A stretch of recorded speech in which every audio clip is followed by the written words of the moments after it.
work on boats that transport different goods around, different parts of the world.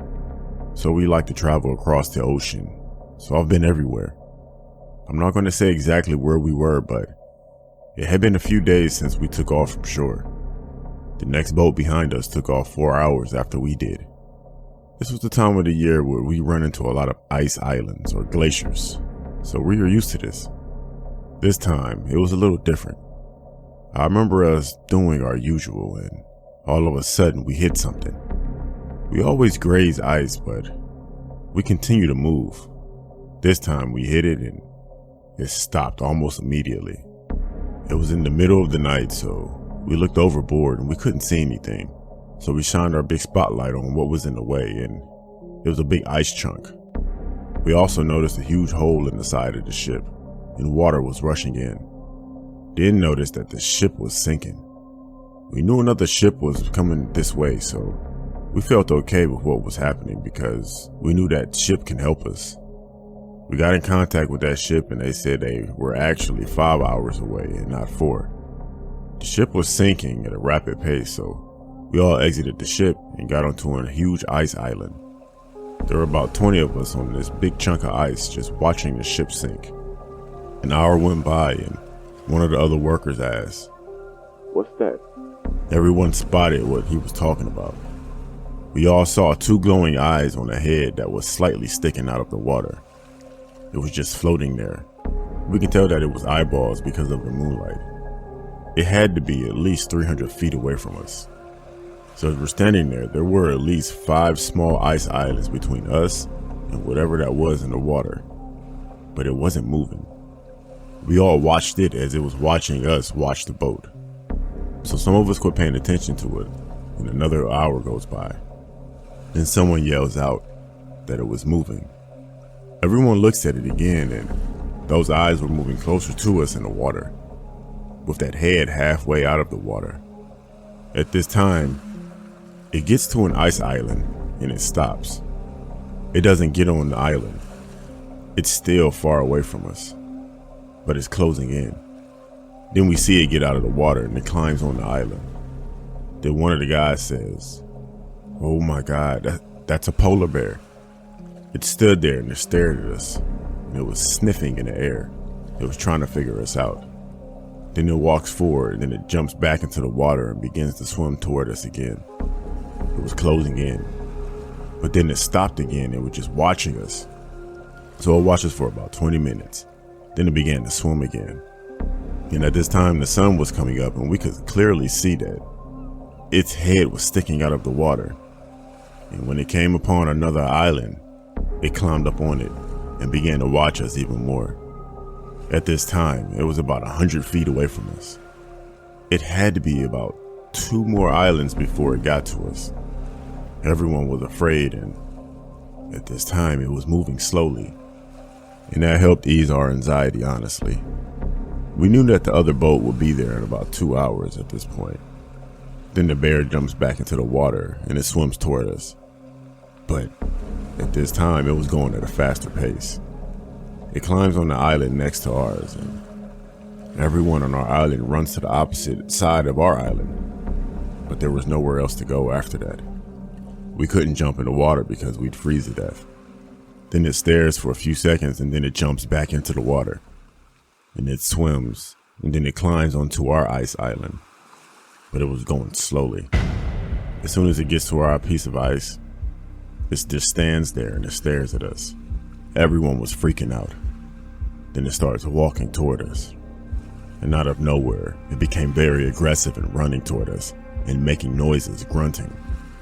We were all moving and trying to stay away from it. Then I heard something as I was running that I would never forget. There was this guy named William. He began to scream in a way that I can still hear it in my head today. I looked back and the polar bear had him. It was clawing at him, on top of him. Then he stops making noises and quits moving. But the polar bear continued to do what it was doing. We knew he was dead. Then it took his body in the water, then onto the next ice island, and it feasted. It did it slowly, very slow. The worst part of it is that The polar bear never took his eyes off of us as it ate, so it was pretty much telling us that we were next and there was nothing that we could do about it. Another hour went by and it stopped. There was red everywhere. The polar bear was not white anymore. It began to walk toward the edge of the ice island it was on, and then we heard a loud horn. We looked in the distance and it was another ship. It was the ship that we were talking about. The polar bear stopped. Then it turned and looked at the ship, then began to walk toward the edge again. Then the ship blew the horn again, over and over. They noticed what was happening. The bear stopped and it turned. Then it looked at us. Then it looked at the ship again. And it just stood there, looking back and forth. Then it turned away from us, jumped in the water, and simply just swam away. We all just sat there staring at William on the other ice island, as it didn't even look like him. He was lifeless. Everyone was crying or they were in shock. Eventually the other ship came and got us. We retrieved what was left of William and we got out of there. That day mentally scarred everyone who was there, and it's something that we can't forget.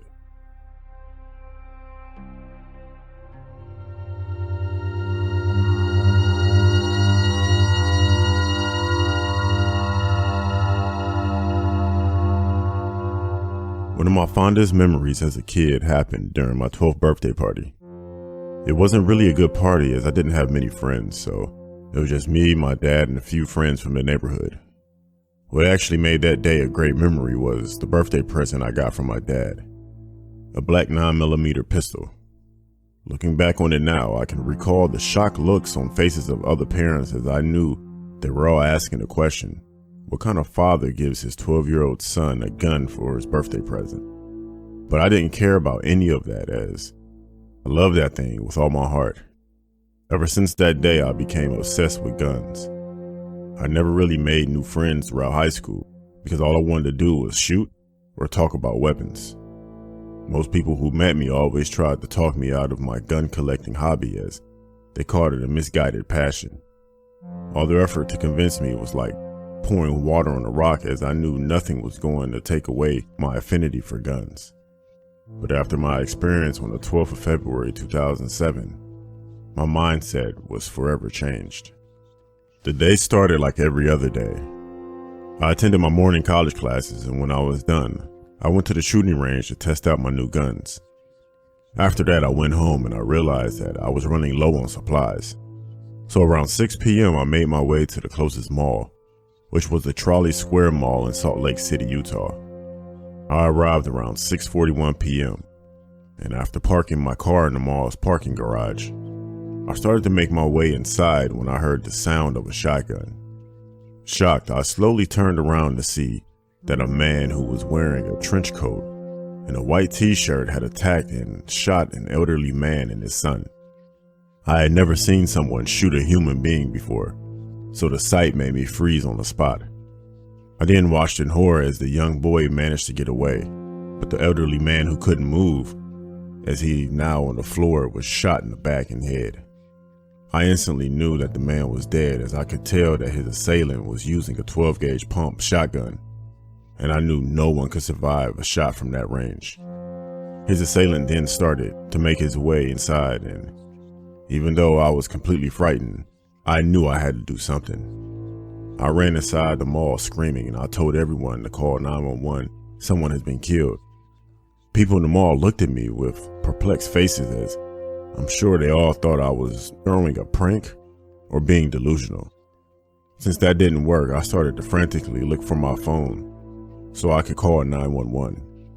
But that's when another 2 dim sounding shots were heard. Most people started to notice something was wrong now, although some still weren't convinced that it still wasn't a prank. I finally managed to find my phone, and right as I was about to dial 911, I heard 2 loud shots coming from the entrance doors directly behind me. Before I could do anything, I felt a searing pain ripple through my body as I fell to the floor. I couldn't feel the lower part of my left arm, and when I looked at it, I realized that I'd been shot. The mall then went into a frenzy as people started to run and hide. I was completely frightened, but I still found the strength to run. I hid behind a pillar before slowly looking around to see if it was the same man who had fired the earlier shots in the mall's garage parking lot, and it was.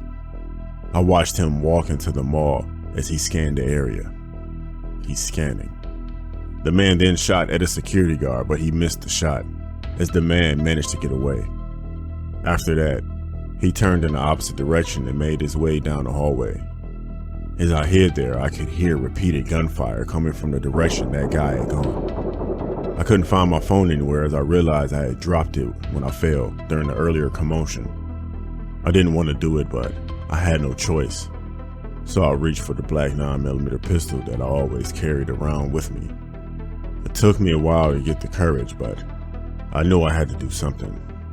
So ignoring the pain from my bleeding arm, I followed the sound of the gunshots.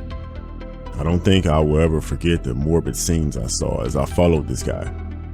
He had left a gruesome trail of dead bodies, and I honestly had to stop myself from screaming at every sight. The first thing I saw was the corpse of a woman. She was just laying there lifeless. As I kept following his trail, I heard another gunshot followed by the shatter of glass, so I rushed to the scene. It was a card store called Cabin Fever, and I saw an elderly woman lying face down, shards of broken glass. I could clearly see the assailant now, as I watched in horror as he pointed his gun at 3 people who were in front of the store. One of them was a young child. He couldn't see me as I was in a secluded area, so I readied my gun to shoot. I don't know why, but I hesitated as I had been shooting guns all my life, but at this moment my hands were shaking vigorously and I couldn't pull the trigger. So I just watched in fear as he squeezed the trigger 3 different times. The man then left the store to reload his gun, and a woman who I assumed was the mother of the little girl started to crawl toward her still moving child. I wanted to do something, anything, but I truly couldn't move.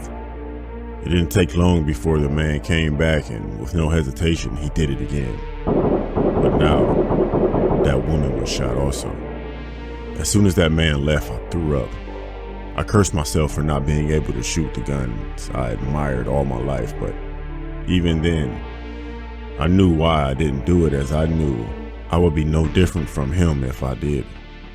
I had seen them shoot people in movies numerous times, but nothing compared to seeing it in real life.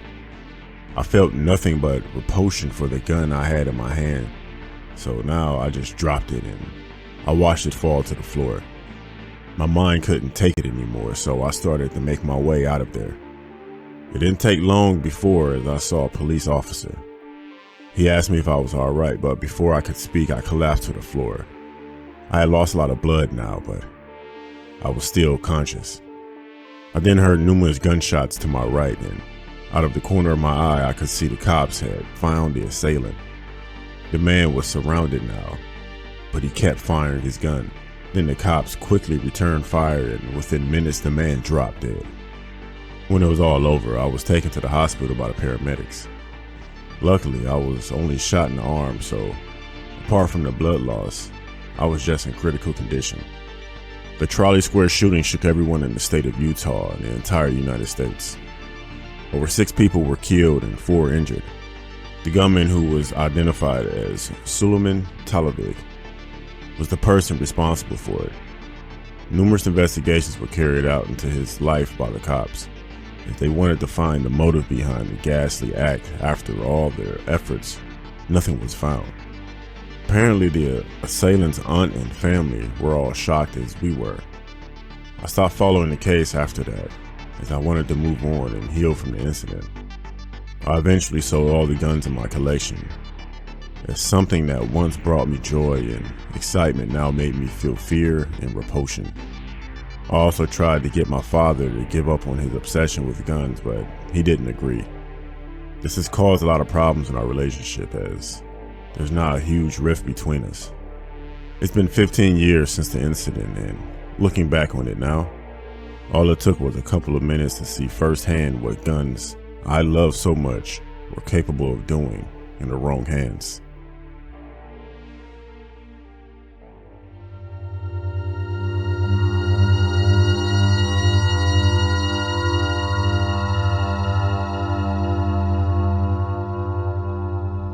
This happened to my mom and I when I was a kid. It was around the late 80s. I must have been around 7 or 8 years old at the time. I lived in the Bronx, New York, and I was born and raised there. My mom told me this story when I was older, though. Back in the 1980s in New York, there was a serial killer on the loose roaming around looking for his victims. He carried a hammer, so they called him Hammerman. He would attack his victims with a hammer, killing them or severely hurting them. The cops were looking for him, so all of New York were warned about him. This is what my mom told me. We had just left my grandma's house, and it was late, around 7 or 8 at night, probably later. My mom and I would always take this shortcut through the small park. But that night we were walking and it was dark and scary. We were walking fast trying to make it home. Now this may sound cliche, but my mother heard some light laughing and some sounds as if there was someone near us. When my mom turned around, she saw a man hiding behind a tree, but she could actually see him even though it was dark. She told me to walk faster, and she looked back again and saw the man was behind us, walking at a high speed trying to catch up to us. But he was laughing for some reason. She said he was holding something in his hand and it looked like a hammer. So right away she knew it was Hammerman, and she started to run and shout and scream while holding my hand and dragging me. I was a big 7 or 8 year old, so my mother couldn't carry me. So she actually drugged me, literally. She was dragging me across the ground. I was pretty slow, so she had to do that. She saw a couple, and it was a man and a woman. They were walking ahead of us. She yelled and caught their attention. She was shouting and that it was the Hammerman, and he's behind us. The couple turned and they looked behind us, but he had already ran away. My mom told me that if it wasn't for that couple that was walking there that night, that there's no telling what could have happened to us. We could have been his next victim. Now, I know this story sounds crazy and it's short, but this is a true story, and now I'm an adult, and I've never forgotten about that night. I can't remember if they ever caught him or not, but I know I'm lucky and thankful to be here to tell this story.